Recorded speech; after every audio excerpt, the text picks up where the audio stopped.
Good evening. First, I'd like to announce that Mayor Rep is not here tonight because she is home with COVID. Secondly, if you'd like to join us in the Pledge of Allegiance, please stand. Pledge allegiance to the flag of the United States of America and to the republic for which it stands, one nation, under God, indivisible, with liberty and justice for all.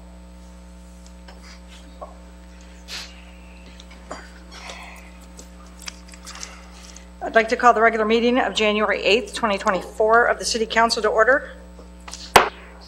And I will ask the clerk to please take the roll. Councilmember Ashford. Present. Councilmember Haremza. Here. Councilmember Lamb. Here. Councilmember Mosherak. Here. Councilmember Pemberton. Here. Mayor Pro Tem Archibald. Here. Council has before them the minutes of the regular meeting of December 11, 2023. Do I have a motion to accept the minutes as submitted? So moved, Madam Mayor. Councilmember Ashford and Councilmember Lamb. Madam Mayor. All those in favor of accepting the minutes as submitted signify by saying aye. Aye. Any opposed? Motion passes. We have one presentation this evening. The clerk will read presentation number 1, please. 2023 Legislative Review. City Manager James Free. Good evening, Mayor Pro Tem and Council. It's nice to be here tonight. We are going into a new year, 2024, and I thought it was important that we do a quick recap of what was accomplished in 2023 by the Mayor and Council, which serves as the legislative body for this city. And we got a lot done. Over 165 legislative actions were taken by this Mayor and Council last year that have a direct impact on the residents of this city. So I wanted to go through quickly and highlight some of the things that happened a little bit ago that we may have forgot about, and some of the keynote projects that we're working on that really are important to this community. The Right to Rise agenda, one of the biggest things that has been a focus of this administration and this Mayor and Council is this idea that our residents have a right to reach their fullest potential. And we recognize that government doesn't create jobs, government doesn't create prosperity, and government doesn't really create opportunity. That's what private enterprise and private people do. What government can do is work to create an environment where that's more likely to happen. And some of the keynote investments we have made is, first and foremost, we invested in our people, invested in the citizens of this community.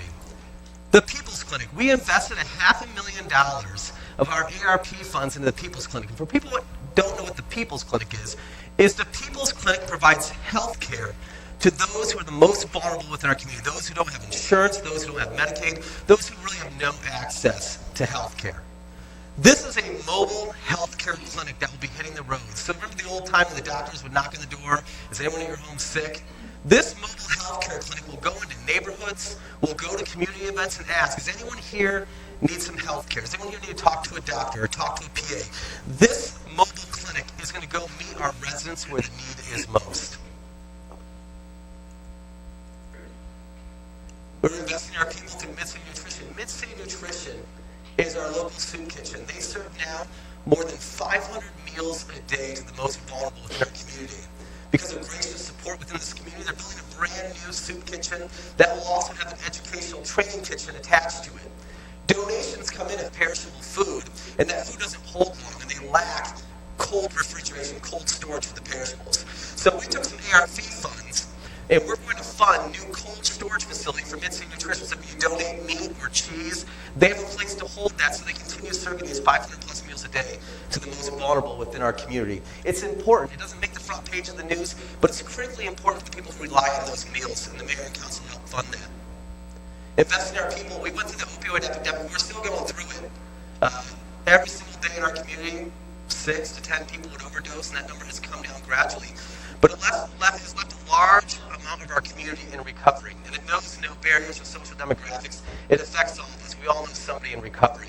We want to make sure that there's innovative recovery programs out there, whether it's counselors, whether it's support groups, whether it's places to meet. So we invested in BW Rock in their new community center that allows people in recovery to have a place to go, attend their sobriety classes. We also invest in the dry dock. The dry dock has over 1,000 meetings a year for those who are recovering from substance abuse.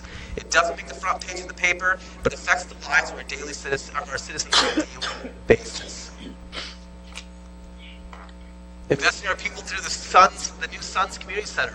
The old Harrison School is now the Sons Community Center.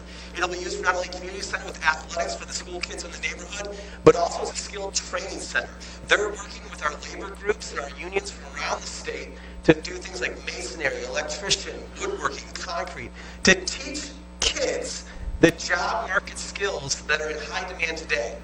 In addition to that, we created a public-private partnership. We worked with Sons and said, hey, we'll help you purchase the Harrison School if we can help make sure that the school playground, which historically has always been the play area for the kids in Harrison Point, we now have the Harrison Point Park. That's an official city park. It'll be a park forever. This coming year, we're going to invest more than $250,000 into a new play structure for the kids in that neighborhood. What's important is citizens' engagement. We want to know what kind of playground the kids want to have, what kind of playground the parents want to take their kids to. So we'll be holding citizen engagement sessions in the next couple of months with the residents of that neighborhood to help design that play structure, which will be installed later this year. So we're able to get a new community center that was much needed, a skills training center, and a new public park. The Southside Neighborhood Improvement Authority. We believe that the South Side is an area of promise. It is the delta difference between the current values and what could be. There's so much potential for economic development, community development, growth in that area. But most importantly, we want to make sure that the people of the South Side had a voice and had a seat at a table. Whether it was intentional or whether it was perceived, there's this notion that the South Side has been divested from and not really focused on. And we really want to change that outlook and change the perspective of the future residents of the South Side. And so, within 1 year time, the mayor and council made it a goal at their last goal-setting session to create some type of authority which would look at capital needs of that area of the city, while at the same time giving a voice to those residents. In historic timelines, we were able to create the Neighborhood Improvement Authority, which requires partnership with the state of Michigan and the Legislative Act. We were able to seat a board, and right now that board is beginning their community engagement sessions to develop their capital improvement plan to focus on long-term capital investment and economic development in the south side of the community. What's really important about this is that this is not directed by the city manager or the mayor and council. This is directed by the residents of that neighborhood who will sit on this authority and direct that capital spending. It's empowering investing in our residents. Investing in the delivery of services. At the end of the day, the city of Port Huron, we are in the service industry. Our job is to deliver core, reliable public services. And we want to make sure we get progressively better and better. We call it continuous improvement. Every year, our services get better and better and better in continuous improvement. One of the things we've done this year is made sure that simple things like tasers, making sure that our police officers had tasers that worked and that every officer had a taser for them. We didn't have that all the time. Now we do.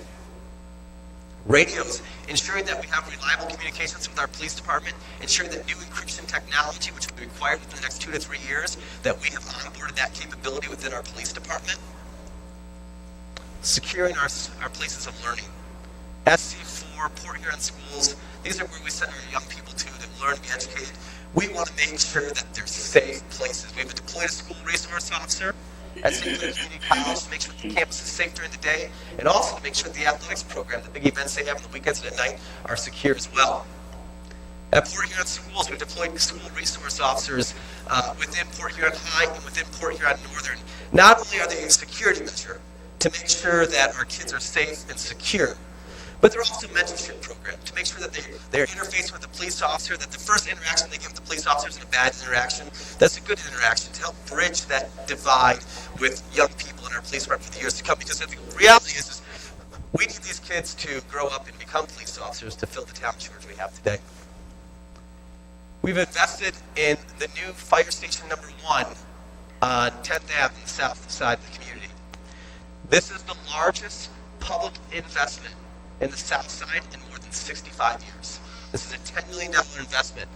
This will put the pivot point of our public safety and our life safety measures in this entire community firmly rooted in the south side and midtown of this community.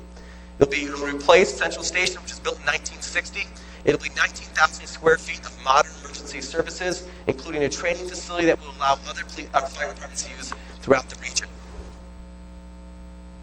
We've also ensured that our firefighters have the ability to refuel their air tanks. in a safe and readily available area. We purchased a new air tank compressor for that new fire station, which will come online in March. We've also approved a new exhaust system. Standards have changed. You can't just run a diesel fire truck indoors anymore. You got to make sure it's properly ventilated and exhausted to keep those firefighters safe as they're working throughout their shift. Motorola radios. We have 39 firefighters within the city of Port Huron.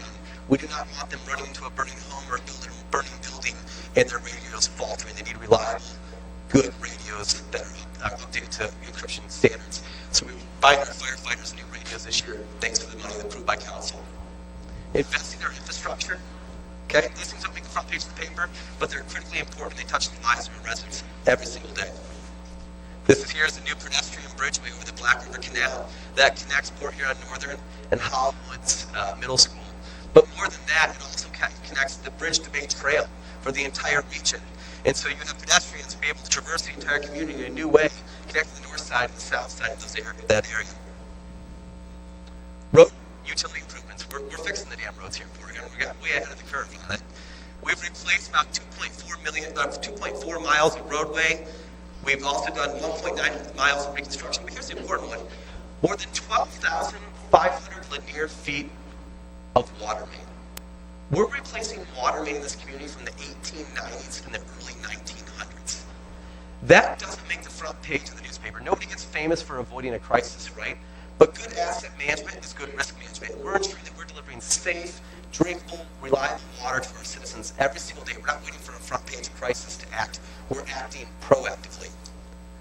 6,000 feet of sewer line replaced, 3,500 feet of stormwater replacement. That's critically important so we make sure we protect our runoff in large storms areas. We don't pollute the waterways, which is our number one natural resource. The Black River Canal and dredging and armoring. So this is a great photo. That photo there is from 1917. That's the Black River Canal in 1917. This is the Black River Canal in 2023. Pretty similar. It needs to be dredged every year. Boating and water in this community is not just a pleasurable thing. Tourism is a keynote economic driver. Making sure that boaters from around the state can come to Port Huron and feel safe and have a safe way to get off that lake when the winds kick up. That's the critical importance of our canal.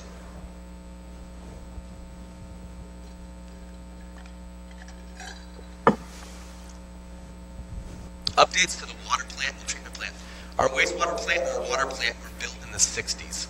A lot of that equipment is proprietary to the design of that plant, and it's original. So it's outliving its current expected lifespan. So we're having to replace key parts of our water and wastewater plant. We're working on doing hardware and control panels throughout the plants. These are our control panels that actually run, whether it be the filters, the 10 sand filters in the water plant. These are the control panels, the electrical panels that actually run the operational facility of the water plant. This will not make the front page of the paper. If this were to fail, it would. It would compromise drinking water not only to our 30,000 residents, but to the more than 60,000 residents we serve water to. We serve water to the townships, the surrounding townships around us. About 60,000 residents rely on our water plant. We got to make sure we replace that capital, including, again, more control panels. Lift operations, including the North Service Center. The North Service Center is critically important because it feeds all Fort Gratiot Township. Same thing we're doing at the wastewater plant. Old infrastructure, get it replaced to make sure it's modern and reliable for a new generation of our residents. We're also updating the software. All these new control panels require proprietary software to make them operate with our specifically designed plant. These are not plants you buy off the shelf at Walmart. These are designed, they're unique, and they're proprietary to the residents of this region in this community. Traffic control upgrades. We got to fix our stoplights. I tried moving from the north side all the way to the south side on 10th. I hit every single street light. Clearly, there needs to be some synchronization work done on 10th, also with Pine Grove, but we also need to update those traffic signals with software, moving them to new LED technology, and making sure they're reliable when the storms hit and the power goes out. Audio and visual in this room. This building was built in 1968. It came online about 1970. A lot of the equipment is original, back to the old analog TV days, back to the old analog. We are replacing all the audio-visual technology within this room in the next, hopefully by the end of February. It includes things like moving to LED lights and getting rid of the can lights. If you watch online, there's a hum. There's a slow hum in our audio. That's from the balances and the can lights. There's new technology that can get rid of that. Also making sure that we're not just putting out on Comcast, but also putting out more on digital platforms. Most people don't have Comcast nowadays. They're going online, they're going to social media. We want to make sure that the council chambers are reliable audiovisual for any user who wants to watch and listen. The right to rise is the right to reach your fullest potential. But we also want to make sure that they have the opportunity, or residents have the opportunity to rise, to reach their fullest potential. Tonight I want to talk about the opportunity that we are helping create. New developments and investments. Here you see a $16 million workforce housing projects. They're going to bring 37 units of much needed housing online. This will be built in the corner of Lincoln and Erie, right across from McLaren Hospital. The mayor and council, in a very timely manner, was able to rezone that property. We were able to sell some property we acquired just in time to make the MISTA application deadline last December. So it's very important that when we act in a speedy manner to make sure these projects qualify for state grant funding so that we can break ground on this project, hopefully before June. You'll also see a new Frito Lake Distribution Center getting built on the 23 acres we have available on Dove Road. We received a site readiness grant from the MEDC about 2 years ago. It allowed us to clear all those trees and remediate anything to be done. So that was literally a shovel-ready project for anyone who wanted to build a factory or build a job-creating site here. And we have that $1.2 million facility getting online. It's not just that as well. Michigan Metal Coatings, an 18,000 square foot expansion, $2.6 million investment. We were able to work with the state of Michigan to deploy what's called an industrial facility tax abatement. So any new investment they make, they get a short tax break for about 10 to 12 years to help recoup that. So we were able to protect the jobs that were there and expand and retain those jobs for the future.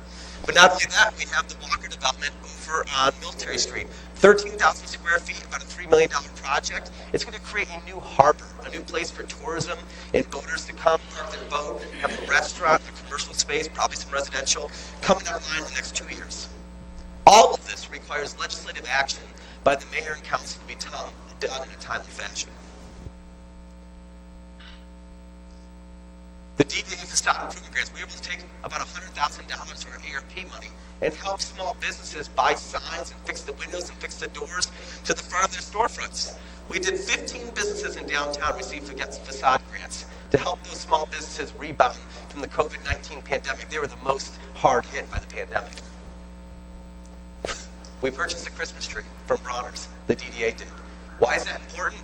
Because having a vibrant downtown with beautiful Christmas lights and a great place to be at the Christmas time is a jolt in the arm of small businesses. And so making sure our Christmas tree is lit and a welcoming place for our residents, not only in the city, but all over the region, is critically important. It may be small, but it's important to the people downtown. Outdoor seating, we purchased 60 sets of downtown or outdoor seating. And we let downtown businesses, whether you're retail, whether you're a restaurant or an ice cream parlor, anyone can get these downtown table settings to put up from their businesses for people for places to eat and sit. One thing we learned during COVID is that people desire to be outside and have opportunity, choices of where they want to sit. So we were able to do that with our DDA. We put together a new parking lot. 175 new parking spots are currently online in downtown to support all the new laws, all the new developments, all the new businesses. That was a partnership with our county. We were able to get that lot for $1. We just had to pay about $15,000 to fix it up to make those 175 square foot available to the public. Sorry, 175 spaces available to the public.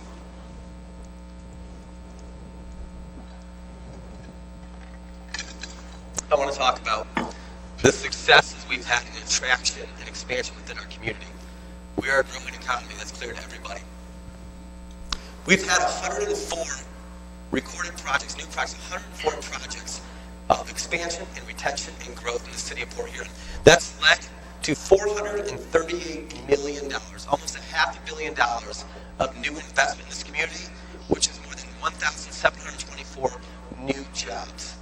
We used to chase jobs, now we chase workers. If you want to move to Port Huron and you want a job to help better your family and better your life, we have that opportunity available to us now because more than $500 million of new investment in this community. And here's a detailed list of all the investments that have been made since 2014. Our efforts are showing results. Let's talk about the data. crime rate is down. Robberies are down 37%, aggravated assaults down 5%, burglaries are down almost 19%, and fatal car accidents are down more than 500%. Crime is being reduced. Home values are rising. If you look at since 2016, our home values have risen dramatically. We had in about 2014 about 650 building permits pulled a year. Today, we have more than 1,100 building permits pulled on an annual basis. That's more than a 60% increase in building permits. Why is that important? Because it means people are investing in their home. They're putting the new kitchen, putting the new windows, building the addition. It means people have the means to invest in their homes and the equity to do so. We have 50-year low historic unemployment rates. In 2009, 2010, our unemployment rate was about 22%. In 2014, when I took the oath of office, it was 17%. Today, it's between 4 and 5%. The last number, which is the hardest number to move, is the poverty rate. Everything you do, all the economic indicators move, but the last thing to move is the poverty rate, because it's the furthest economic indicator of the bottom getting moved up, the opportunity to rise. Every year, for the last 8 years, our poverty rate has dropped. It was at 28%, it's at 22%, and continuing to drop. It's still too high, but the trajectory is in the right direction. It is lowering every single year, year after year. And I know we look at these statistics and you see numbers, but behind every single number is a mom or dad and a family that's finding a job, that's finding an opportunity, that's finding a place to live that they can afford in the city that they love, and finding a way to build a future for their family. 165 legislative actions help to give people the right to rise, to provide them the opportunity to rise in the community that they love and they call home. You can find a detailed listing of these legislative actions on porthuron.org/open-government. That PDF is up there right now. You can download it and read through everything that the mayor and council have done. 2024, we have our work cut out for us. We have a severe housing shortage. We have more developments in the city that have to come online. We have projects that are currently in the waiting that we need to execute and bring to fruition in closing. And so I look forward to working with the mayor and council on our next season of legislative actions. Thank you. Thank you, James. Now is the time for public comment. If anyone in the audience wishes to address the City Council on any item on the agenda or any other matter under the city's jurisdiction, now is the time to do so. You'll have 4 minutes. Please state your name and address for the record before you begin. Hi, everybody. My name is Ashley Pratt. I've been a resident of Port Huron for 26 years, almost my entire life. This city, where I was raised and where I am now raising my own 2 little boys, means the world to me. In my professional life, I've worked in healthcare locally for almost 8 years, and I'm currently working on pursuing my nursing degree at SC4. Today, I stand before you not just as a resident, but as a concerned global citizen, a mother, and a healthcare professional. I'm here to discuss an issue of grave importance that resonates beyond the boundaries of our beloved city, an ongoing crisis in Palestine. The situation there is not just troubling, it is a humanitarian catastrophe that we cannot afford to endure. 30,000 human lives have been lost. 10,000 of those are children, just like my 2 little boys. And 300 plus healthcare workers have been killed as well. My guess is that's just a rough estimate. Every night when I tuck my little boys safely into their warm beds, my heart aches for the people and the children who don't have the most basic necessities, let alone a full belly, a safe place to live, grow, and learn. And most children don't even get to have their parents' warm embrace to comfort them in this time of extreme fear and illness. As a citizen of the world, and as members of a compassionate community, we cannot remain silent in face of such atrocities. That is why I urge you, our council members, to consider passing a resolution calling for an immediate ceasefire in Palestine. By doing so, we will take a stand against hate and violence, and we'll be voicing our commitment to peace and justice and the sanctity of human life. A ceasefire resolution from Port Huron may seem like a small gesture in the grand scope of things. But however, it is a powerful statement to our city's values and our belief in the right of all people to live in peace and safety. It is a message of solidarity with those who are suffering and a call to international community to seek peaceful resolutions. As a healthcare worker, a nursing student, and a mother, I have dedicated my entire life to caring for and healing others. The crisis in Palestine is a wound on the conscience of humanity, and one that requires not just recognition, but also action. In closing, I implore you to consider the impact of this resolution. Let's show the world that Port Huron stands for peace and for humanity and for hope that even in the darkest time, our voices of reason and compassion can prevail. Thank you for your time and consideration. Thank you.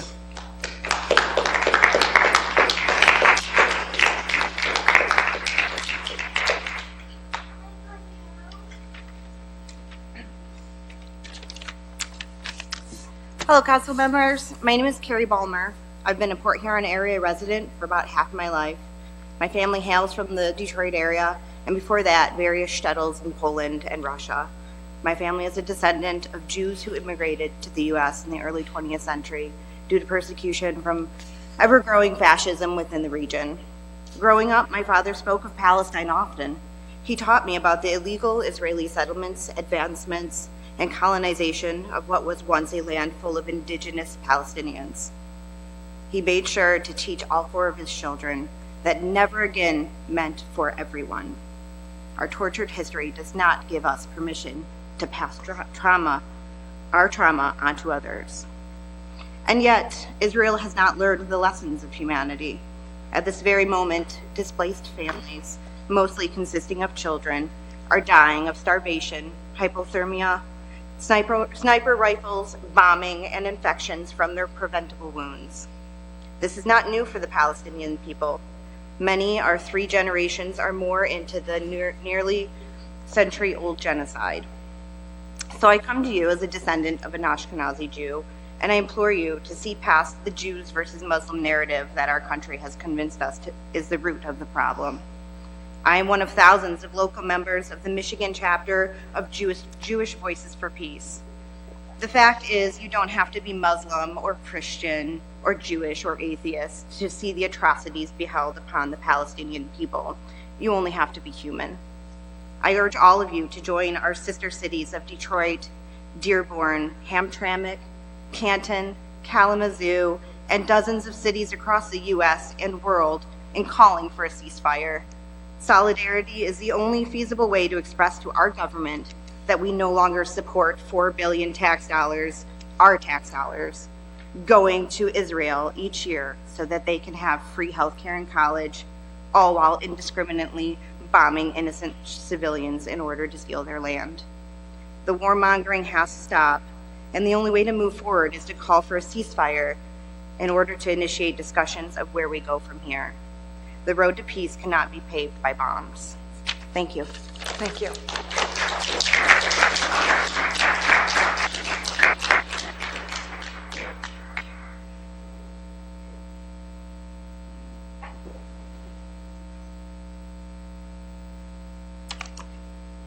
Good evening, excuse me. Good evening, Mayor, Mayor Pro Tem, Council, and City Manager. I'd just like to bring to your attention tonight the fact that a recent article in the Portland Times Herald was trying to put out a demonstration of how the different communities operate when we have problems with discipline or lack of discipline or how we handle public audiences and stuff. And concerned with what I have here, looking at that document, basically that some of the things that have happened here recently exceed the boundaries of most other communities in that survey. I think before we just jump into a speeding fire truck or a speeding ambulance, I think we should go back and take a look at what we're doing. You know, I just looked at some of the issues that have been brought up here recently, and it should be a continued discussion.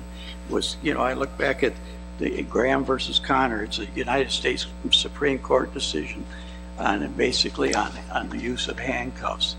And I think that everybody should get this document and look at it and see where we might be exceeding the parameters of handcuffing people. And with that, some of the other things I'd like to comment with tonight. It looks like the financial report that's on tonight's meeting is showing, I'd say, record profits and stuff and record amount of monies. I think we'd be feel wrong. We just got a presentation here that sell all the good answers and stuff. but there's a lot of things missing, a lot of questions to be answered. I believe there's already a cold storage unit at the church over there where the soup kitchen is now. And we get down to it, he brought up a demonstration here about the Southside Authority. My question with the Southside Authority is, we have a Southside Initiative group now, and are they going to be conflicting parties? You have two people that have different sets of ideas for the south end of Port Huron. Some are acceptable, and to me, some are not acceptable. And the other thing, we talked about the $10.1 million fire station. When you look at the figures for that fire station, I think before we jump on, well, maybe it's too late now, but it's not too late to put out the fire. I think that should be a public safety building. I think police and fire should be both part of that building. I think their services should be provided out of that building. And until we see that, I'm going to still call it the Taj Mahal of Port Huron. Last but not least, but another thing that jumped out in front here, James is talking about the Comcast, how nobody listens to Comcast anymore. And I think I would question that, and I think that one thing it has, and the fact is they pay a registration fee or a service fee to the city of Port Huron, and I think it's between $150,000 or $250,000. So before we jump on the board and chase Comcast out of town, let's do the right thing. Finally, we're talking about how we help the other businesses downtown with their facades. We have a gentleman who spent years on the Family Theater trying to get it back to where it was. And I noticed recently at a the Board Authority, the Downtown Authority basically turned down this gentleman's vision for that building. And I think we should take another look at that. Thank you very much. Have a good day. Thank you.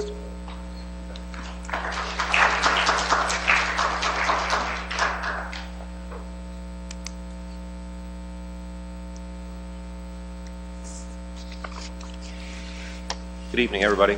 Curtis Carl, Huron Township. 30 chest compressions, 2 breaths. If you Google it, or if you've been instructed through this any CPR course through the Red Cross, that's what they say. That's what you do. Chief Platzer defended the Port Huron Police Department, stating that they did everything in their policy and everything was good, and they tried to help Josh. They failed to give him any breaths. I personally, I don't have the trust, and probably the rest of the community don't either, that they're going to get proper treatment from anybody on that force. If he's stating that that's the policy, that really needs to be looked at from an outside source. If you guys want more respect from the people of the city, or even trust, you'd be more transparent. You wouldn't have the chief come up here after we all spoke during our public comment at the last meeting. That would have been known, or he would have spoke during public comment. We all left. I had to go home and watch it through Comcast, because I still watch Comcast. And I did. I seen it. I was very disappointed to see that happened, because I would have stayed. Tonight, I would much rather be watching the kickoff of the football game, but I'm here because I care. And I want justice for Josh. I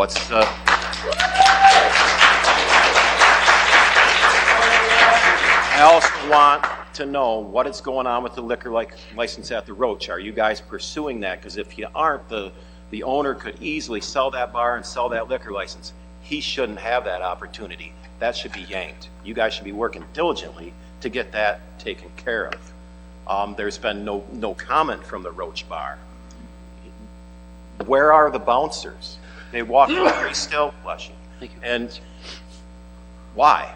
If anybody, I've said this before, if anybody else was here working that detail, they'd have been arrested that night. It's not fair. They could be on their way to Mexico. They could be gone. They should have had it, at the very least, they should have been out on bond and maybe a GPS tether put on their leg. I'm worried. I really am. And are you guys following up with the state police to make sure that this gets taken care of? All right, enough about that. Your slideshow, you were real quick when you went past the presentation of the wastewater treatment plant. You had some sentences up there. You kind of went back there. I wasn't going to interrupt you and ask you to go back, but I'd like to see more. What's going on with odor control? If you're updating, we got to get the Pooh Palace the smell's got to stop. You know, if we get an east wind for Chili Fest, I won't be down there. And I hope you guys start working to make things right. You know, I could stand here and talk all night, but I only got 4 minutes. So, thank you. Thank you.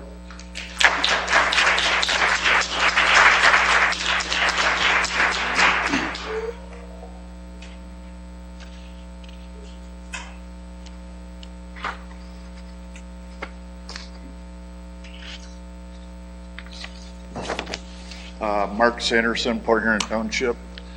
I'm just tonight, actually I want to thank James for taking a couple phone calls. I have tried calling the mayor several times and her voicemail is full. You can't even leave her a message. But I have talked to James a few times on the phone and I appreciate that. My only issue last week was, and I don't know how the council meetings work as far as agendas and all that.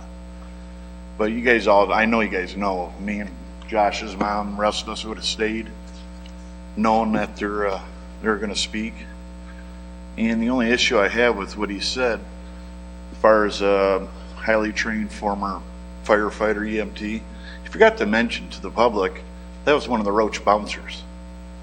That's the highly trained guy. Am I right on that? I know I'm right on that, you know. So right there just tells me, like, very first meeting I talked about connections. You guys must know him, you know. He must be you're talking him up. Chief Platter's talking him up, you know, highly trained. And I don't know who's seen the video. If you guys did, James said he's seen some of the videos. I'm trained in CPR too, and I'm telling you, if that's a highly trained firefighter from Port Huron, he has issues because he wasn't doing CPR worth a shit that night. And I'm offended because he was one of the bouncers that's on my nephew, and you guys, you know, the chief talking him up. I'm not here to start trouble with you, but every council meeting I have more and more issues. And honestly, I don't want to spend 4 minutes every 2 weeks coming here talking to you guys. That's why I've talked to you, James. I'd like to have a meeting. I'm not the one suing you. Okay, so why can't I get a meeting with you? I don't have, my lawyers didn't put you guys on notice. Josh Conant's lawyers did. So how come I can't get a meeting? How come I have to stand here every council meeting to speak with you and get 4 minutes? Nobody can explain that to me. And I want to know what's with the bouncers are out there in the public on top of a gentleman. Are they civilians or are they cops? Michigan State Police weren't the first on the scene. Port Huron Police were. Okay, why weren't they detained that night for an hour until the state police showed up? I was actually at the hospital when all the detectives rolled in. Port Huron detectives were already there, but when the state police detectives rolled in, I was there. Why weren't they arrested by PHPD that night? You guys also talked about a large fight there.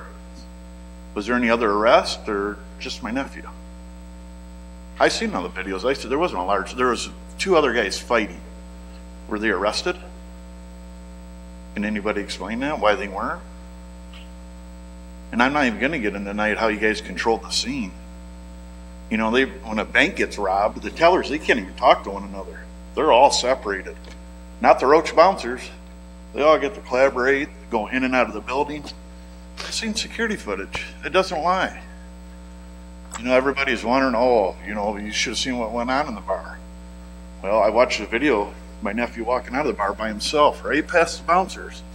So whatever he did in the bar, it couldn't have been that bad. Because the bouncers, he walked right past them before they killed him. So that's all I got to say tonight. Thank you.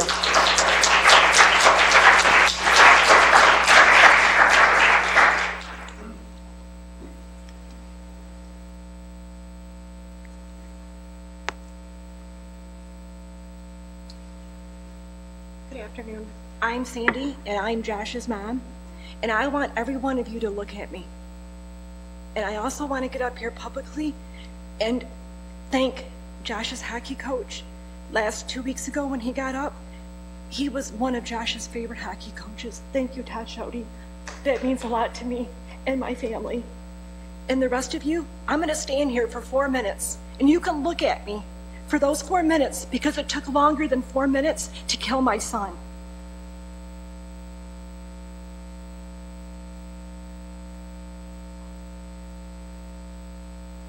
Thank you.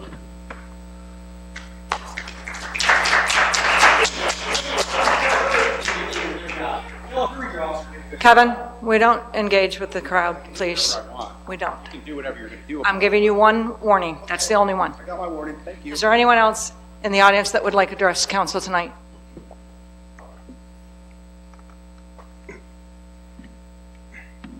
Hi, my name is Adam Russell, and I'm not a resident of Port Huron, but I'm a resident of Armada, Michigan. I'd like to start off saying that I'm happy being able to prosper here on my own, and I'm comfortable where I'm at in my life. But knowing that every step I take, I have determination, I know that there's some people who don't. And I want to address an issue about what's happening in Palestine. There's people like us, you know, they have parents, they have their own siblings, they have friends. And knowing that it's just taken away by them every second, it brings remorse to me. And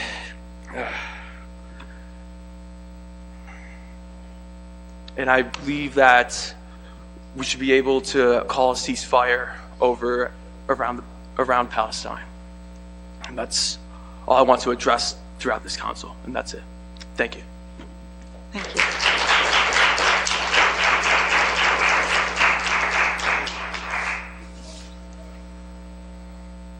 Hello, my name is Juri. I came to this country as a refugee of the 1991 Desert Storm War. My parents were wanted in their native country of Iraq by Saddam's regime for protesting his inhumane government. Thanks to this country, my family was able to not only survive the war, but realize opportunities that would have never even been possible had we stayed in our war-torn country. I am proud to call myself an American. This country was founded on values and principles grounded in the right to life, liberty, and the pursuit of happiness. Tonight, as I stand before you, I invoke those same values and principles to ask you to please introduce a resolution to support a ceasefire in Gaza. The Euromed Monitor reported Friday that over 30,676 Palestinians have been killed in the IDF attack since October 7th, taking into account both those who've been missing for more than 2 weeks, most buried under the rubble of demolished buildings. The staggering death toll includes over 12,000 children, 6,100 women, 241 health workers, and 106 journalists. A further 58,960 people have been wounded in the onslaught, including children who now have to live with permanent disabilities. Those numbers have drastically increased since Friday. Doctors have been having to perform amputations without anesthesia on children. Throughout the Gaza Strip, thousands of bodies remain unburied.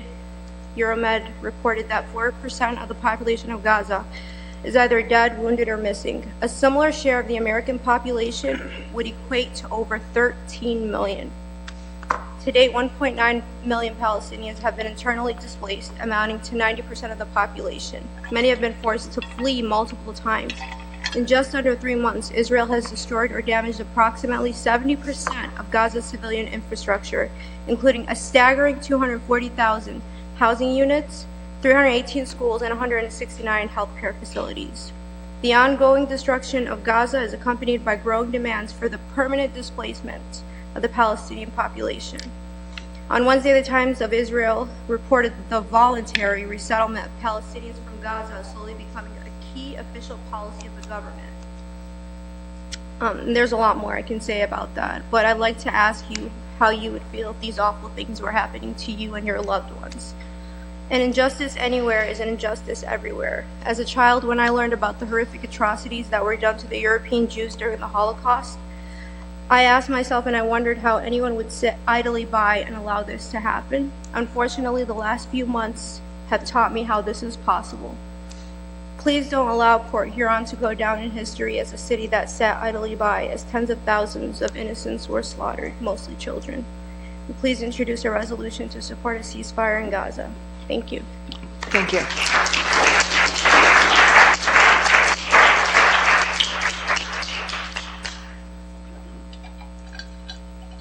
Hello, I'm Hayden Roseski. I've been a resident of Port Huron for most of my life. Wadhams for the first half, but I've always been like in the city. I'm going to keep it very brief today. Well, actually, I'd like to thank you for fixing Gratiot. I live over there, and the road is like just beautiful now. There's a bunch of cracks and all sorts of stuff. I'm sure some of you are familiar with it. But I'm mainly just calling for us to pass a resolution for a ceasefire tonight. I've seen some very graphic videos and images of what's going on over there, and I don't need to describe it, but I really implore you to investigate it because it is very concerning. Very just the things that you cannot unsee. And so that's why I came here tonight. That's all I have to say. Thank you. Thank you.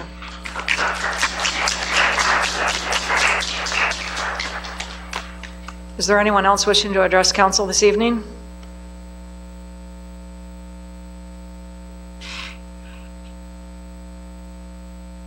Good evening.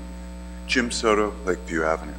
I want to say some comments about Resolution 24004, the temporary traffic control order on Gratiot Avenue. It's an improvement over the past, but it doesn't go far enough. All of Gratiot, south of Garfield, all the way to Stone Street needs to be 25 miles per hour. I had the good fortune of living at Maple and Garfield for 12 years, my first 12 years here, and I had 3 dogs, and I'd walk around the neighborhood. I can't begin to tell you how many times I've almost been killed trying to cross Gratiot at Garfield, at Riverview, at Church, and at Elmwood.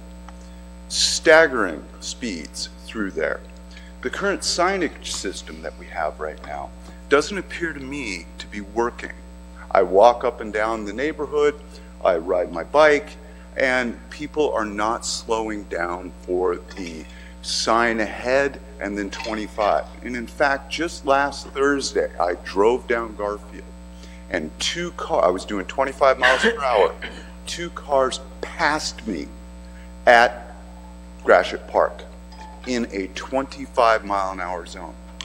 So while this is an improvement, more improvement needs to be made. In particular, something more to slow speeds down. One way to do that would be to make Gratiot south of Garfield, all of it 25 miles per hour. The other thing that I have to mention is on your legislative update, something that was glaringly omitted is the safety and well-being of people who ride bikes in the city. Unofficial data says that there were 20 crashes last year in 2023 involving people on bikes. Now that was done while, the majority of those, while Gratiot Avenue was closed. So you can't say that Gratiot Avenue bike lanes are addressing the problem. That brings the total number of crashes that we have data for from 2004 to 2023 to 323 crashes involving people on bikes. Michigan Traffic Crash Facts is where the data is from. Please feel free to look it up. I got the 20 crashes on the year 2023 from a company that you hired. You hired TIA Safety. They have a nice data dashboard on their website that you can check the data. Please check my data and address the problem. Thank you. Thank you.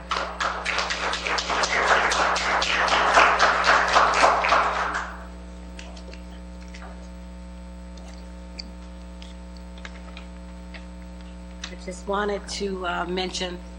Could you state your name, please? Frederica Collier, and Thank I'm you. here and representing to the council the different amounts of paperwork and stuff. It has been sent in for William Buddy Sutherland. He was very active in this community with the groups, with the kids.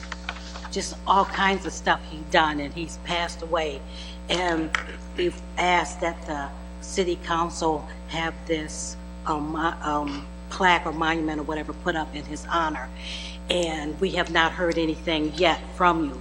And so they're saying that even the Sons have said they'll get someone to help put it up or do, because they've done this kind of stuff in the past. And different organizations said they will work with me, but they got to find out from you guys whether you're going to do this for him, for this community. And so I'm just trying to find out, is this going to be done? Are we going to hear something? And, you know, I know winter's gotten here right now, but, you know, as soon as we can get to it, as soon as they can get started, we want to let them know. Thank you. Thank you.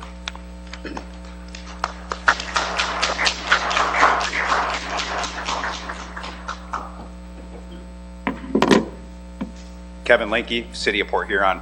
You know, James, you talked in the newspaper, or actually I think Mr. Schaudy did, about my, I'm not really part of the city. Well, I pay taxes to the city because I work here, so you guys take 1% of my income tax, or 0.5%, whatever it is. I also live here, so you guys should stop lying in your filings. You also said I lunged at Chief Platzer in your federal filing. No, I blew him kisses. Stop lying. You also said I threatened your council member. No, Bob told me not to be fooled by a suit and tie. I responded to that. I told James, see how easy I can get to you. Again, stop lying, Todd. Just tell the truth. That's all you got to do. You know, it's interesting. You talked about you're going to call me to order and you got to follow the rules. Mayor Rep didn't call me to order last time when he had me arrested. So do you guys just make up the rules as you go along, or what? And it's funny that, Platcher, you had a lot of cops here that night. Where were all the cops the night at the Roach when that happened to Josh? You had enough there to arrest me. I mean, the whole fucking goon squad came out of the basement when you guys had me in cuffs. Why didn't we see that same response when Josh got murdered? It's really weird what you guys pick. I think your priorities are all screwed up. And you guys are a very incompetent board because you're all a bunch of fucking cowards. And that's all it really comes down to. I have to deal with a disorderly persons ticket for disrupting this meeting, but Chelsea Kane's still on duty as she helped murder Josh. The bouncers are still walking free. Yeah, shake your head, Joe. It's all right. MSP is going to take care of you. Sooner or later, this is all going to come to fruition, and you guys are going to answer for what you did and what your officer did and what those bouncers did. You know, Bob, I heard you live at the Wrigley Center. What's up with all the code violations there? Because there's a lot of them. I got some new pictures, too. You guys should do something about that, because I don't know how that building passed inspection. You know, you had 2 officers there the day you had your grand opening. Why does it seem that the police are here to protect all you assholes, but they're not here to protect the citizens and the residents of the city? It seems a little weird. So it's really a shame that Mayor Rep's not here tonight. Any of you want to stand up about the postcard and admit that you sent the postcard with the bullshit statement in it? None of you want to? Wasn't one of you, was it? Yeah, I bet some of you know who it is. Another thing, James, you talked after, well, 2 things. Number 1, I just read through your entire city charter and the ordinance. You said that you had Joe speak at the last meeting because that was in response to city comment. Yeah, I see nothing in the rules that say you can have a city employee come up and respond to city comment. It should have been an agenda item. And to be an agenda item, it takes a vote to 4 of you. I don't think that vote happened. You guys did it in the most cowardly way possible. You disrespected the shit out of this family right here because they all would have stayed and wanted to hear what that clown up there said. But instead you waited till we all left and then you said what you said. But James, you really jerked Platzer off when you got up there and talked, and you talked about how PHPD has the full support of the city and the city council and the mayor. Well, I have some documents that counter that from some of the people on this council. A lot of them don't even have faith in you, James, and they certainly don't have faith in Joe and his police officers. So, you know, you might want to figure out what's going on before you make statements that can be refuted very easily. No, let's see, I got a minute left. You know, you guys need to get this city in order. James just sat up here and he gave his whole thing about the city's great, poverty's down, business is up, everything's good. The fuck it is. The city is in shambles and it's burning in front of you. You have dead people in the streets, you got shitty officers, you got a city manager who's more concerned with chasing around women that aren't his wife than doing the things he's supposed to be doing. And James, you keep saying it's slander that I said you asked Ashley out for drinks. Then where's my cease and desist? Where's my demand for retraction? Where's my lawsuit for defamation? Because that's what you do when somebody slanders you, James. You can watch that clock all you want, buddy. Still got 30 seconds. But we're going to get to discovery in the federal lawsuit, James, and then depositions are going to start. And we're going to depose you and Ashley and your wife and the people at the Doubletree and all kinds of people. We're going to get the truth. So if you think Todd's got you pumped up, you're going to get summary disposition, you got another thing coming. And, you know, we talked about Todd. You should tell all the citizens of Port Huron how much money your firm is making off of bullshit going on in this city. Because you and Gary are being paid a lot of money. See you in 2 weeks, buddy. Is there anyone else wishing to address the City Council this evening?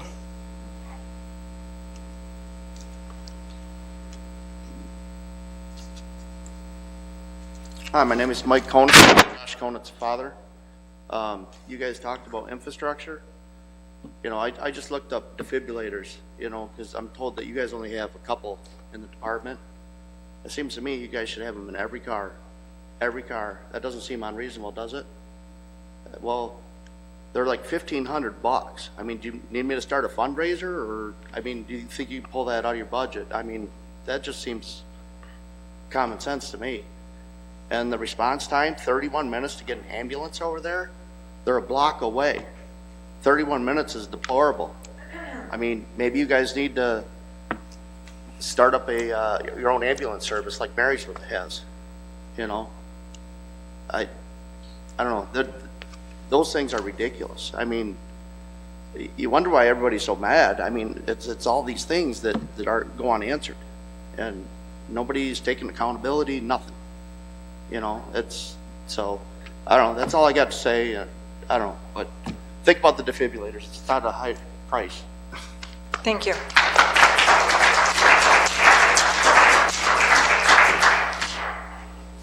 Is there anyone else wishing to address City Council this evening?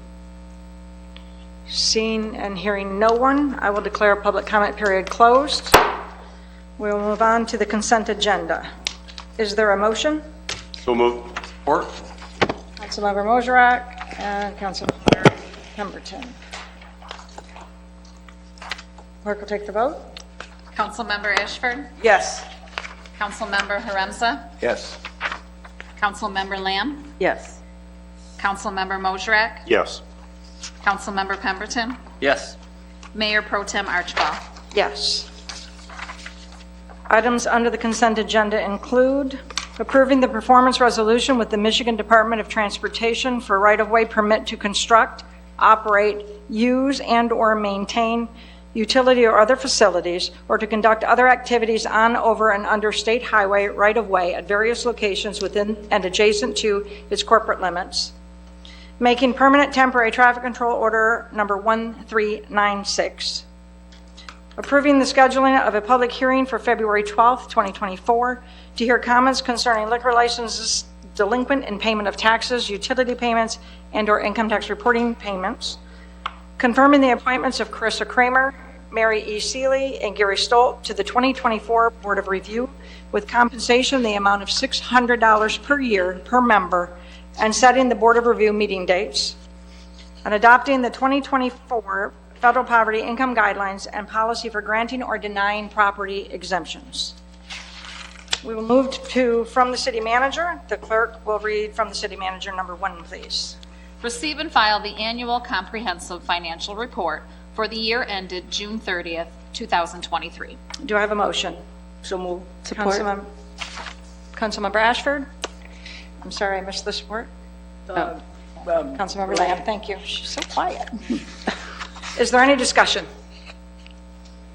Could we have a explanation for, I'd like to hear different, is the...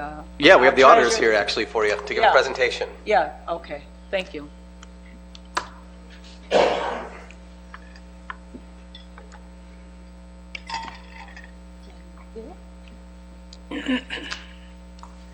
Good evening, council members.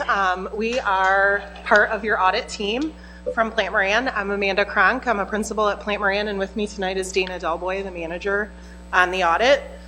We are here to do just that, summarize the audit results for all of you.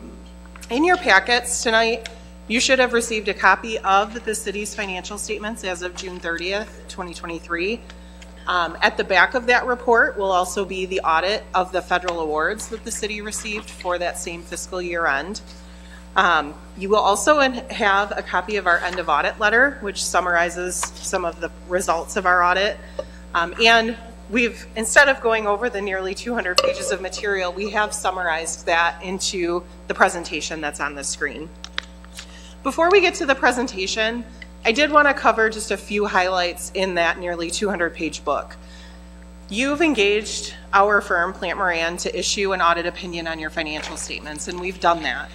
Pages 10 through 12 in that book, which are really the only pages that are Plant Moran's, is that audit opinion. Those 3 pages will let you know that we've issued an unmodified opinion, and to you, that means that your financial statements are free from material misstatement. So the numbers that have been communicated to you by management can be relied upon for the decisions that you're making. I would like to just take a minute and thank Lee, Bobby, and the whole city team. I know that a lot goes into our audit. We have a lot of questions. We have, they have to pull together a lot of information, and we greatly appreciate all of their time and effort that go into that audit. So with that, Dana does have a few comments that she wanted to make summarizing your financial information in the slide presentation.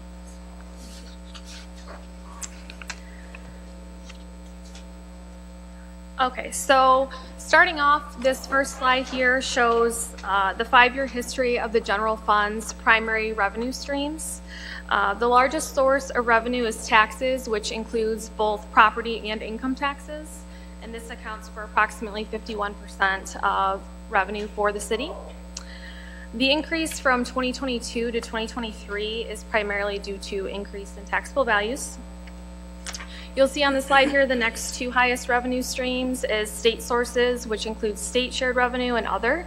The increase in the other revenue relates primarily to additional federal grants received during the year and a slight increase in investment income as well. So still looking at general fund, but on the expenditure side, you can see here the different expenditure categories were fairly consistent, except for other, which captures about a $7 million increase in capital outlay, as the city has significantly larger capital projects ongoing during the year. The overall increase in total expenditures was approximately 32% for a total of $40 million. So this graph ties the data from the last 2 slides together in comparison to fund balance. So the orange bars represent your expenditures and transfers out, and the blue bars represent revenue and transfers in. Fund balance is represented by the line that hovers around the $14 million mark. Expenditures, you can see on the far right for 2023 did exceed revenues slightly for the year. However, there was still an increase in fund balance due to the issuance of new debt, where the city received bond proceeds of approximately $9.7 million restricted for construction of the fire station. So accounting standards would tell us that this is fund balance because the bond proceeds were received and were not yet spent, but the city will be spending these funds as the fire station project continues and will decrease fund balance as it is spent. The purpose of this slide is to capture how all of the city's fund balance is classified. This shows the city's governmental funds, and colors of the shaded bars represent the type of fund balance in those governmental funds. Two categories are restricted and non-spendable. So majority of the non-spendable relates to the cemetery perpetual care endowment. The second largest category is restricted fund balance, which are amounts that are restricted by outside parties. Majority of the restricted relates to street maintenance and repairs, as well as the unspent bond proceeds that I just previously mentioned for the fire station. So the city will just want to continue to make sure that fund balance is being used for its intended purpose. The next category is unassigned fund balance, which represents approximately $6.1 million, which is all within the general fund and resources that can be used throughout the city. The line near the top shows expenditures, which was approximately $50.6 million at the end of 2023. So although there was an overall increase in fund balance, as I mentioned, this majority of this increase related to restricted funds. Unassigned fund balance remains stable, as we could show in the graph showing the previous 3 years. So we know that pension and OPEB and overall legacy costs have been a large focus of the city over the last few years, so we wanted to show just the continued progress in these areas. So focusing first on the pension plan on the left-hand side, just as a reminder, the city does measure the liability using a 1231 valuation, which aligns with MERS. The funding position of the plan drastically improved when pension bonds were issued, which is reflected beginning in the December 31st, 2020 data shown. The orange bars represent the net liability, which did increase from 10.4 to 39.7 million, primarily due to the investment performance during the plan year. The right-hand side represents the OPEB plan. So from 2021 to 2022, the liability decreased from 44 million to 13 million. By making plan design changes, the city's total OPEB liability decreased by 28.5 million. So overall results are fairly consistent from June 30th, 2022 to June 30th, 2023. Jumped ahead there for a minute. So this next slide gives an outlook of what the next few years are anticipated to look like for pension contributions. This information is as of 12/31/22, which is your most recent MERS valuation, and is based on current assumptions, which those assumptions, can change from year to year. So when contributions are based on payroll, and the city has to fund benefits for your active employees, these projections using current assumptions are expected to increase, as you can see in the orange bars on the right-hand side here. So I think what that could mean for all of you is just keeping an eye on it. So I know your focus, like Dana said, has been on your legacy costs and making sure that you're getting ahead of those, which the previous slide, you've done a nice job of that, of getting ahead of those liabilities.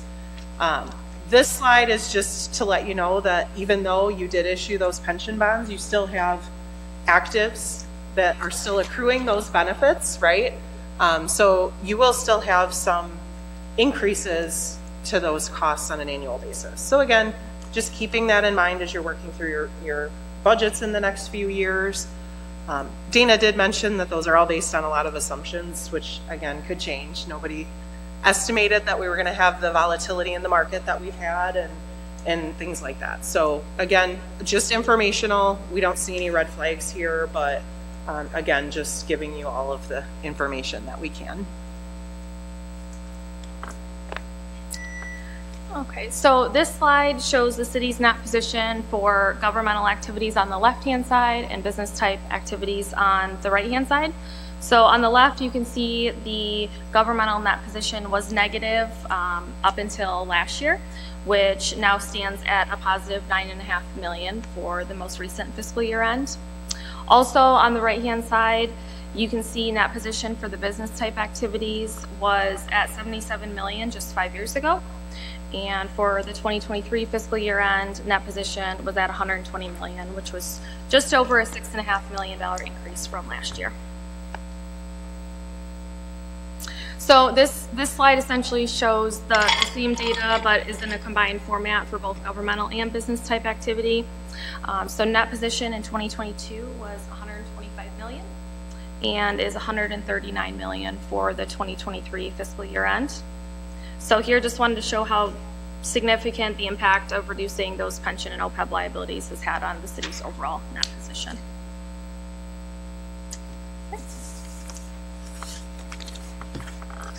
Lastly, I mentioned that you did have a copy of our end of audit letter in your packets. Certainly happy to discuss anything that, any questions that you may have, but that is just the follow-up letter to the letter you received over the summer before we began our audit. If we had any deviations from our plan, they would be included in this letter, and I'm happy to say we did not deviate from our plan that we previously communicated to you. So with that, certainly would be happy to entertain any questions that council may have. Does anyone have any questions? Yes, Mayor. First of all, I'd like to thank you. In the letter that you sent, you asked if we had any input, to consider while you were doing that, and I think that's always a good strategy on your behalf. And when you talked about our legacy, all that, is there any way we could pay into it to balance it out in any way to help defray some of that back-end costs that still keep moving? I know you say we're doing okay, but is there any science or strategic thing we could do? So I wish I could have the golden nugget of information for you.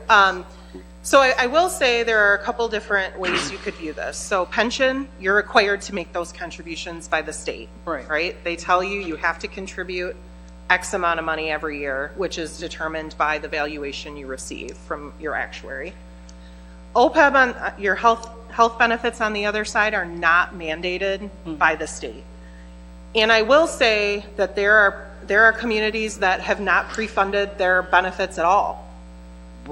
So again, I would focus where you're at with your goals as a council and management. You've made, again, the slide presentation showed it, you've made impactful decisions related to particularly your OPEB benefits. So again, I would just keep it top of mind when you're working through short-term budgeting, long-term budgeting, where those numbers are at and what your goals are for that next budget round or the next 5 years. And just keep it top of mind. I don't think there's a crystal ball here, but again, legacy costs are a big focus of communities throughout the state right now and have been, quite frankly. So I can't tell you that there's a right answer, but again, just continued focus, making sure it's part of your long-term budgeting discussions as well as your next budget cycle.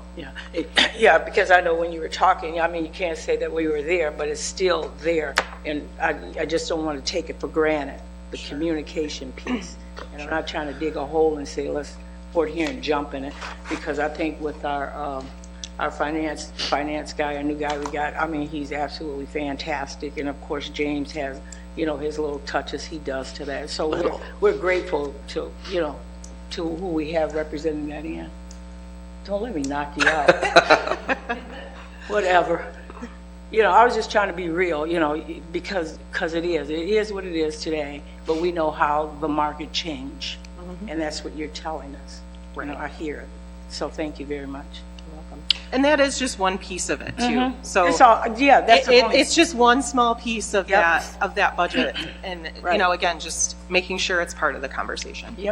Mayor Pro Tem and Council, to add to that, there is not a right answer. There is a all-the-above approach. Multiple facets of indicators have to be addressed. We do an experience study on an annual basis, both in the OPEB and in the pension liabilities, to look at our actuals, our current actives, what that accrued liability will be, also what market performance is on a 5-year horizon on the prediction.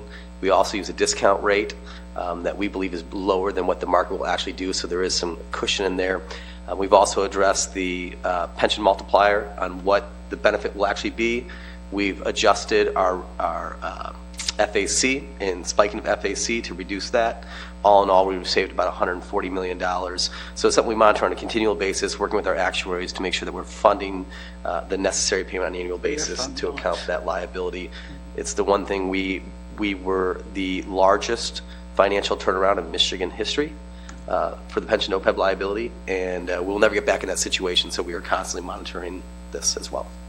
No, and we're definitely trending the right way. Also, I just want to say this is now the first full year where Lee Ward has been our finance director. The vast majority of your annual report is actually put together by Lee and his staff.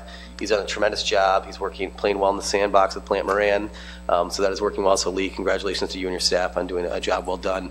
It has been a seamless integration onboarding Lee, the continuation of our financial practices. So I'm just one of my better hires.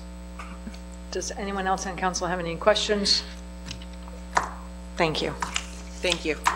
Any other discussion? The clerk will take the vote. Councilmember Haremza? Yes. Councilmember Lamb? Yes. Councilmember Mosrak? Yes. Councilmember Pemberton? Yes. Councilmember Ashford? Yes. Mayor Pro Tem Archibald? Yes. From the city manager, number 2, please. Receive and file the quarterly financial report for the 3-month period ending September 30th, 2023. Do I have a motion? So moved. Councilmember Ashford? Support. Councilmember Pemberton? Is there any discussion? Madam Mayor, Pro Tem, and Council, we are performing as budgetary as it should be expected. We're about 25% expenditures, which is exactly where we want to be, about 25.1. Any further discussion from council? Clerk will take the vote. Councilmember Lamb? Yes. Councilmember Mosrak? Yes. Councilmember Pemberton? Yes. Councilmember Ashford? Yes. Councilmember Haremza? Yes. Mayor Pro Tem Archibald? Yes. From the city manager, number 3, please. Accepting the bid from Gorneo Ford in the amount of $140,142 for the purchase of 3 2023 Ford Interceptor utility vehicles for use by the police department in accordance with the state of Michigan My Deal purchasing program. Do I have a motion? Mayor Pro Tem. Sorry, habit. I'm actually going to make the motion here, but I'm going to make an amendment. So I'm going to read it just as we want it amended. And so it's going to be pretty much how I'd like to have it come to the table here. Pretty much everything the same, accepting the bid from Ford, the amount of 140, et cetera, et cetera, et cetera. And just adding to the end, can we just add, and we hereby direct the city manager to purchase AED units for all patrol cars in the fleet, and we authorize all the costs? I second it. Did you guys get that? Yes. Okay. I second the motion. Councilmember Mosrak. And is there any discussion? Madam Mayor, so to be clear, so we're authorizing the purchase of the vehicles as well as you want me to put defibrillators in every single patrol car? Yes. Okay, it'll take me about 30 days to do that, an additional 10 days for training. Okay.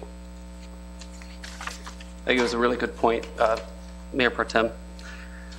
It was just a good point that was brought up during public comment, and I thank you for it. Thank you. Any other discussion?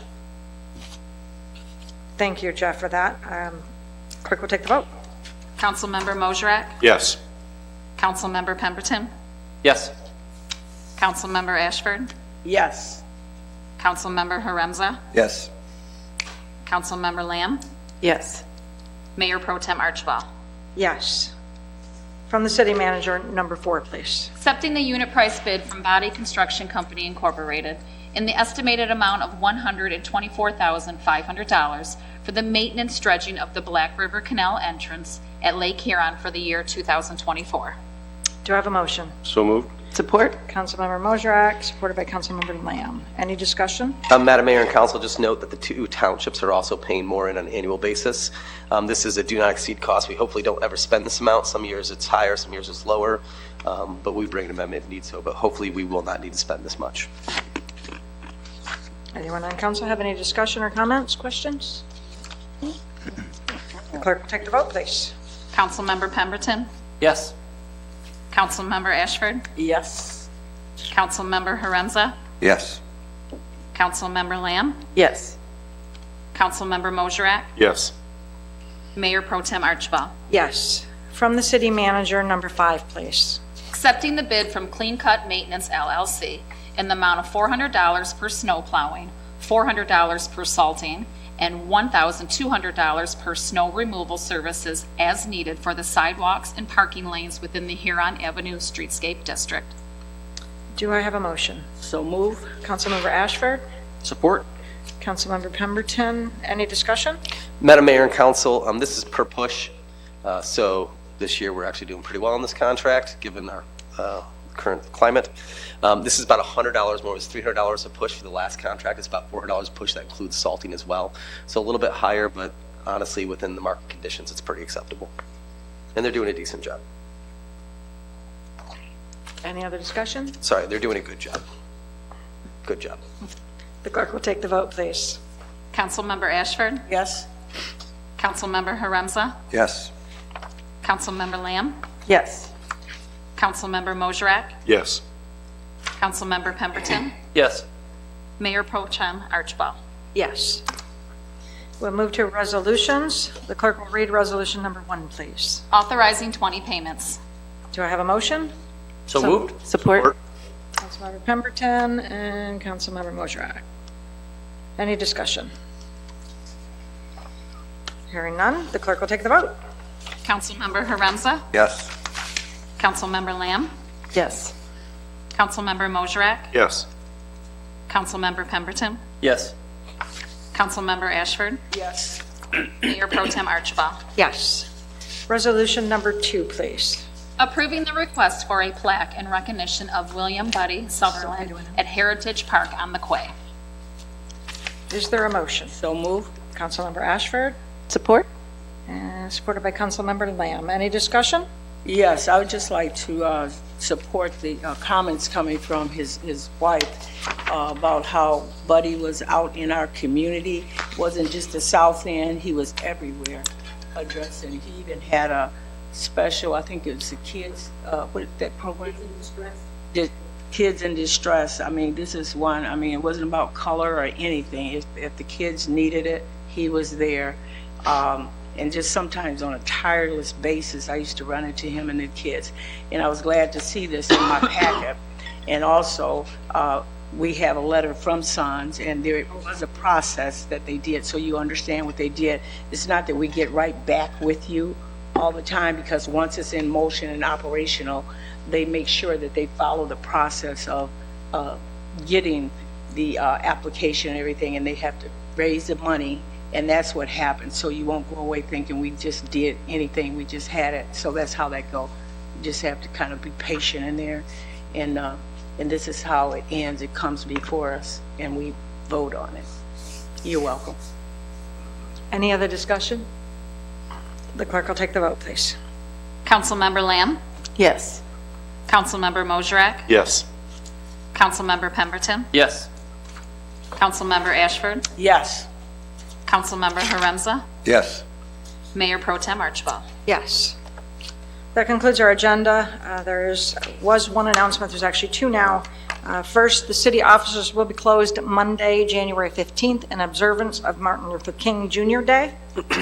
The second is, James had mentioned this, the Share Your Voice.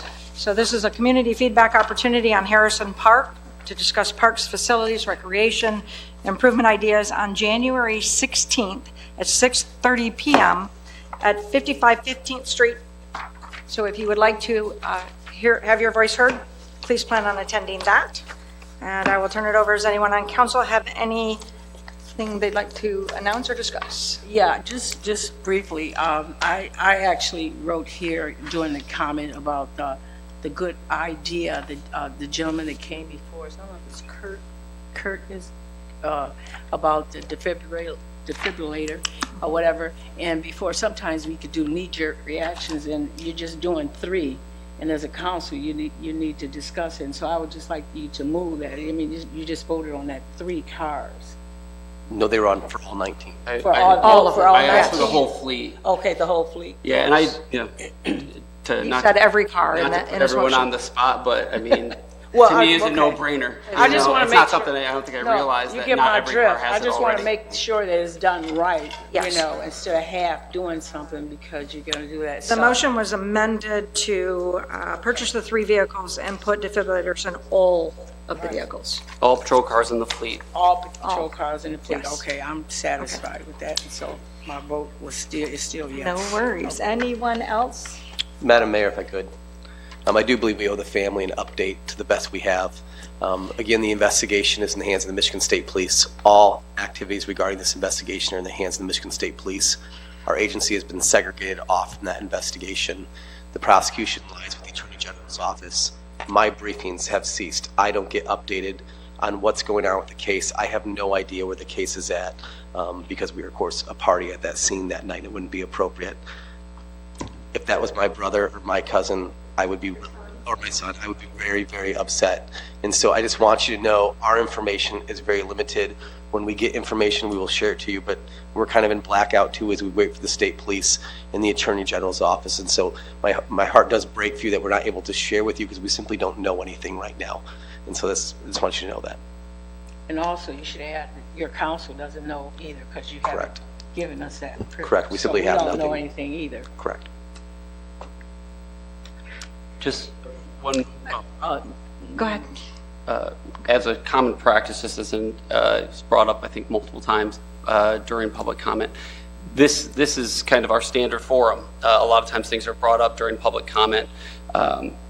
Sometimes if it's someone doesn't know who to call, it's an easy thing to say, oh, talk to David, oh, talk to so-and-so. When other things are brought up during public comment, sometimes there's, James is getting email continually during the meeting. He's getting updates. He has his team working, and it is their standard. And I know someone mentioned not knowing the flow of the meeting, not knowing, and I understand that if you're not doing it if you're not here every couple weeks, but it's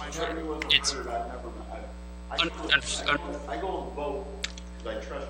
But it is our common practice that if we're going to make any comment on public comment, for anyone who ever makes public comment, it would be at the end, if there is. And we're not necessarily going to comment on everything, but if there is a comment to be made, it will be made at the end. Mayor, and then across the country, the land, and always the most important people are the people that we serve. And during public hearing, we are supposed to listen. You listen to what people have to say in order for you to respond intelligently and with your heart and with a caring heart at that. Not just to respond, just to be responding. I beg your pardon? I agree with what you're saying, but give undivided attention. Yeah, Don't yeah. be looking at your cell phone. Okay. Okay, I don't want to get it under there. Okay, you got it. But I just want to tell you, don't ever think that you're not important here in these chambers, because you are. And that's why some of us up here, like you just mentioned, I don't know what other people do, but I know you're supposed to be listening. You're supposed to be getting your undivided attention, because he wouldn't have caught what he caught today to make that amendment.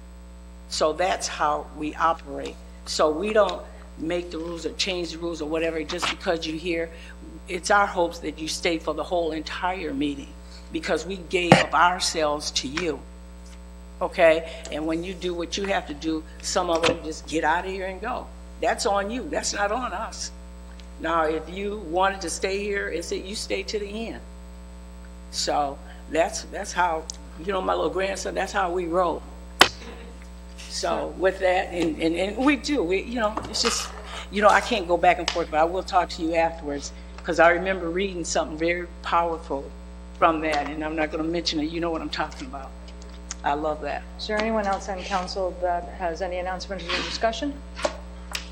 I would like to piggyback off of that and say that it is common practice for us to ask for feedback or further information, and that is why Chief was brought up at the end.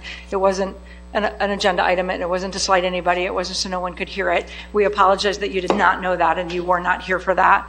It was simply just a question that spurred, could we please have a report, because we don't know anything either, which can be very frustrating. And then before you adjourn the meeting, go blue. Oh, listen to her, go blue. Go blue. Do I have a motion to adjourn? So move. I adjourn the meeting.